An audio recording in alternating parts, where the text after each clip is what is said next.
Hi நண்பர்களே, அனைவருக்கும் வணக்கம். இன்னைக்கு நம்ம சேனலில் என்ன வீடியோ பார்க்க போகிறீங்கன்னு பார்த்தீங்கன்னா, நம்ம வந்து பிரியாணி பொடி அரைக்கிறதா பார்க்க போகிறோம். இந்த பொடி வந்து பார்த்தீங்கன்னா நம்ம பாய் வீட்டு பிரியாணி டேஸ்ட்டில் வந்து இந்த பொடியை அரைச்சி போட்டோங்கன்னா வரும் டேஸ்ட், அந்த டேஸ்ட் வரும். வேறு எதுவுமே நீங்கள் வந்து பிரியாணிக்கு வந்து யூஸ் பண்ண வேணாம், எந்த பொடியுமே வந்து யூஸ் பண்ண வேணாம். இது மட்டும் போட்டிங்கனாலே போதும், நம்ம பாய் வீட்டு பிரியாணி டேஸ்ட் வந்துடும். அதுக்கு என்னென்ன தேவைன்னு பார்க்கலாம் வாங்க.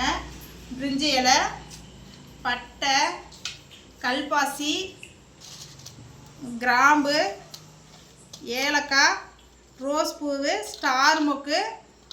இது பாருங்கள், இது பேர் மட்டும் எனக்கு வாயில் வரல, மற்றது இதை மட்டும் தான் போட போகிறோம். இதில் என்ன டிஃப்ரெண்ட் பார்த்தீங்கன்னா, இது எல்லா பொருளுமே வந்து நம்ம சம அளவு 100 கிராம்னா எல்லாமே 100 கிராம் தான் போடணும், 50 கிராம்னா எல்லாமே 50 கிராம் தான் போடணும். இதில் எல்லா பொருளும் 50 கிராம் போடுறோம் அப்படின்னா இந்த ஏலக்காய் மட்டும் 25 கிராம் போட்டால் போதும், பாக்கி எல்லாமே சம அளவு போடணும். இதுதான் நம்ம பிரியாணி வந்து அரைக்க போகிற பொருள். இதை அரைச்சிட்டு நான் உங்களுக்கு பொடி எப்படி ரெடி பண்ணுறேன்னு காட்டுறேன், பொடியை காட்டுறேன், பார்க்கலாம். இங்கே பாருங்கள், பொடி ரெடி ஆயிடுச்சு. இவ்வளோதான். இந்த பிரிஞ்சி இலை வந்து நம்மளுக்கு ரொம்ப நைஸாக ஆகாது, ரொம்ப நைஸாக அரைச்சாலும் நல்லா தான் இருக்கும். இது வந்து ஆகாது, அவ்வளோதான் ஆகும். இவ்வளோதான் பொடி அரைச்சி. இந்த பொடி நீங்கள் ஸ்டோரேஜ் பண்ணி வச்சுக்கிட்டிங்கன்னா நீங்கள் பிரியாணி செய்யும் போது இந்த ஒரு பொடி போட்டால் போதும். தனி மிளகாய் தூள் மட்டும் யூஸ் பண்ணுங்கள், வேறு எந்த பொடி யூஸ் பண்ணாதீங்க.